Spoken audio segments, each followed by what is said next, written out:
মাননীয় বন্ধুরা, আপনাদের সকলকে অভিনন্দন এবং আন্তরিক শুভেচ্ছা জানাচ্ছি। দেখুন, আমরা আজকে বেরিয়ে পড়েছি জ্যৈষ্ঠের এই প্রচণ্ড দাবদাহের মধ্যেই একটু গ্রাম দেখব বলে।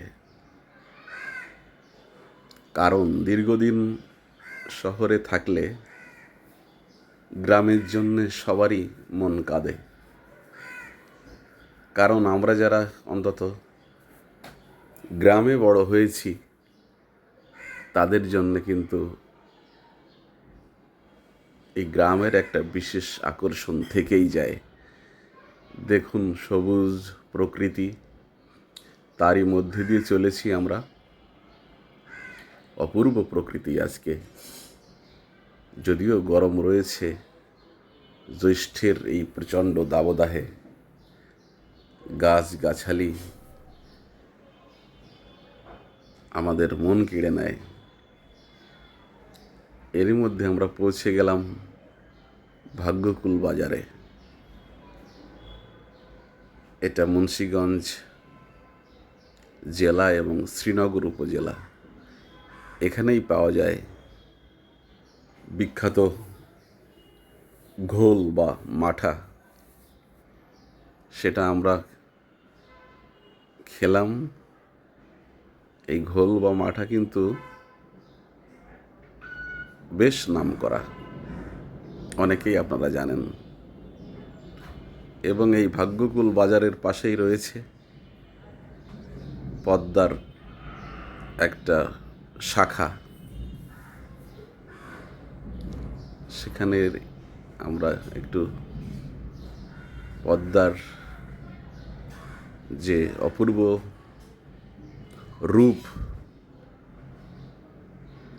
সেটি একটু উপভোগ করব আমরা কিছুক্ষণ। নৌকোগুলো বাঁধা রয়েছে ঘাটে। নদীর ওপারে গড়ে উঠেছে নতুন আবাস। চাইলে আপনারা এই নৌকোগুলো করে ঘুরতেও পারবেন, বেড়াতেও পারবেন। তো আমরা সেদিকে গেলাম না। এরই পাশে রয়েছে, আগেই বলেছি যে ভাগ্যকুল বাজার অত্যন্ত পুরনো। একজনের সাথে কথা হচ্ছিল, উনি বললেন এগুলো প্রায় 300 বা তার অধিক কাল পুরনো বাজার। কারণ এই অঞ্চলটি কিন্তু অত্যন্ত পুরনো একটা সভ্যতার অংশ। বিক্রমপুর আপনারা জানেন, এখানে রয়েছে জমিদার বাড়ি পাশেই। একটা নয়, বেশ কয়েকটা জমিদার বাড়ি মূলত এখানে রয়েছে। আর এই ভাগ্যকুল নামের যে জায়গাটি, এখানকার মিষ্টি বা মিষ্টান্ন সামগ্রী কিন্তু বেশ বিখ্যাত।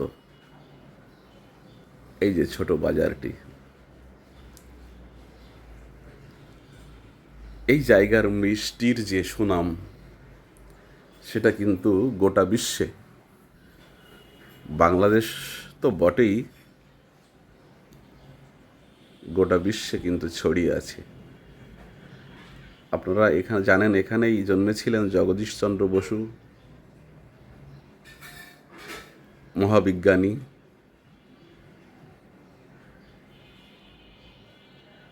তিনিও কিন্তু এই জেলাতে জন্মেছিলেন।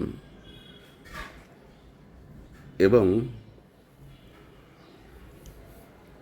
সাহিত্যিক, লেখক হুমায়ুন আজাদ, তিনিও জন্মেছিলেন এই জেলাতে। এবং আপনারা জানেন মানিক বন্দ্যোপাধ্যায়ের জন্ম এই জেলাতে। আমরা চলে এলাম এখন সেই ভাগ্যকুল জমিদার বাড়িতে। অত্যন্ত পুরনো, প্রায় 125 বা তার অধিককাল পুরনো এই জমিদার বাড়িগুলো। একদা হুমায়ুন আজাদ কিন্তু বলেছিলেন এটা বিলের ধারে প্যারিস নগরী। এই যে বাড়িগুলো একটা বিস্তীর্ণ মাঠের মধ্যে দাঁড়িয়ে রয়েছে কালের সাক্ষী হিসেবে, বলতেই হচ্ছে এই বাড়িগুলোর অবস্থা কিন্তু খুব একটা ভালো আর নেই। অত্যন্ত জীর্ণ শীর্ণ, ভগ্নপ্রায়, রুগ্ন দশা এই বাড়িগুলোর। প্রতিদিন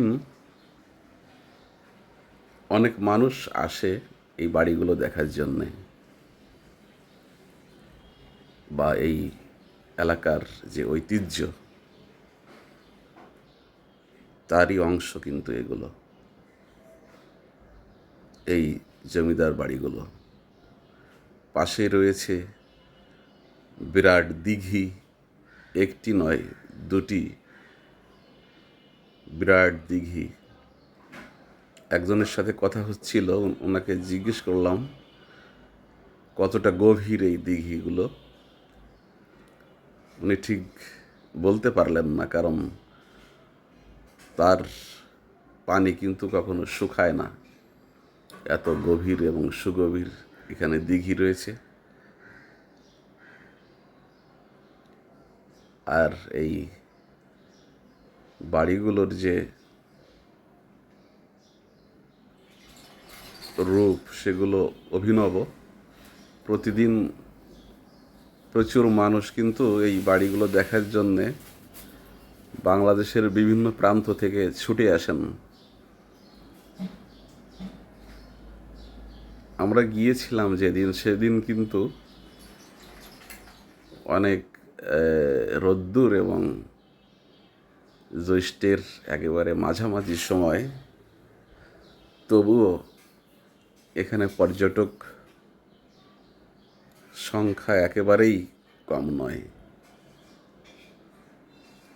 এগুলো যদি আরও যত্নে সাজিয়ে রাখা যায় তাহলে কিন্তু পর্যটনের একটা বিশেষ দ্বার কিন্তু উন্মোচিত হতে পারে।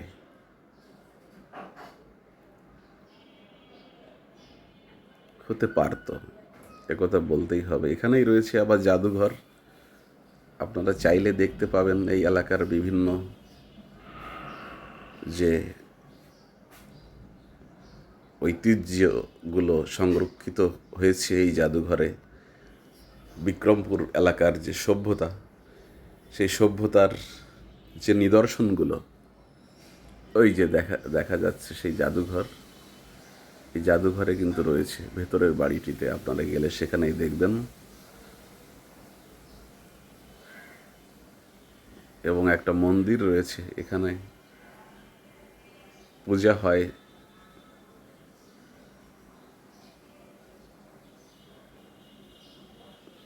কেউ চাইলে সেটাতেও অংশ নিতে পারেন, যদিও সেটা সব দিন সম্ভব নয়, এবং এটা সাধারণত সন্ধ্যার পরে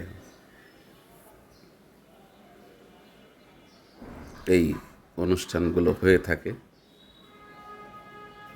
আপনারা চাইলে সেগুলোও দেখতে পারেন বা অংশগ্রহণ করতে পারেন।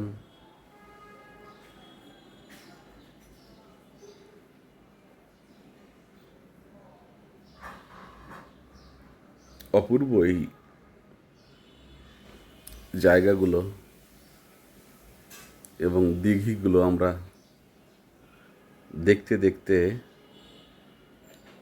কখন যে সন্ধ্যা ঘনিয়ে এলো বুঝতেই পারলাম না। আর একটা জিনিস একটু বলে রাখি, এই এলাকায় কিন্তু রয়েছে